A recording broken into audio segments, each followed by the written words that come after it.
The inside roll, also known as the sole roll or roll over, is essentially rolling the ball with the bottom of your foot. However, when doing the inside roll, think toes and balls of your feet, not just the bottom of your foot where you should be grabbing the ball. Reason number 1, more comfort with the ball. The bottom of your toes and balls of your feet is where you have the most nerve endings in your foot, which means you'll have the best feel for the ball when using this portion of your foot. Better feel means more accurate rolls. Reason number 2, less bounce. The bottom of your toes and those balls of your feet are the softer portion of the bottom of your foot. This is important because the harder heel portion of your foot is more likely to bounce off the ball if it makes contact with it. Whereas when you use the bottom of your toes, it's more likely that your foot will stick to the ball and not bounce off. Reason number 3, better reach. And could you give this video a like? Using the bottom of your toes means that you can reach a lot further for the ball. This will also ensure that when you go to do that horizontal inside roll,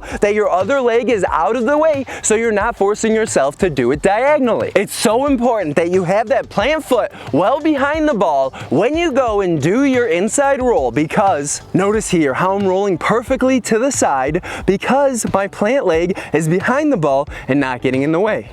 Now notice the second version where my plant leg is next to the ball, which forces me to roll it a bit diagonal. This is really bad. Why is it bad? Because if you practice using diagonal rolls, then in a game when a defender reaches in for that ball and you've only been practicing doing it diagonally, you're going to make it way easier for them to be able to poke the ball away or even steal it altogether. Notice what I said, only use this skill when the defender reaches in for the ball and not when they're backpedaling or jockeying away. By the way, I'm Dylan Joseph, trainer and #1 best-selling Amazon author. Acceleration helps after this skill. However, since the defender's momentum is going in the opposite direction of you when you do this skill, the most important portion of this skill is getting that ball out of the way of the defender's reaching in foot. This is a reactive skill after all, where the defender acts by reaching in for the ball and you react by getting the ball out of the way. So the wider that you can do that inside roll, the more likely you're going to make it easier for you to succeed when the defender's reaching in for that ball. Pro tip on grabbing the ball. In a rainy game or a game in which you play on a wet field, it's more important that we're not grabbing just with the bottom of our toes and the bottom of our balls of our feet,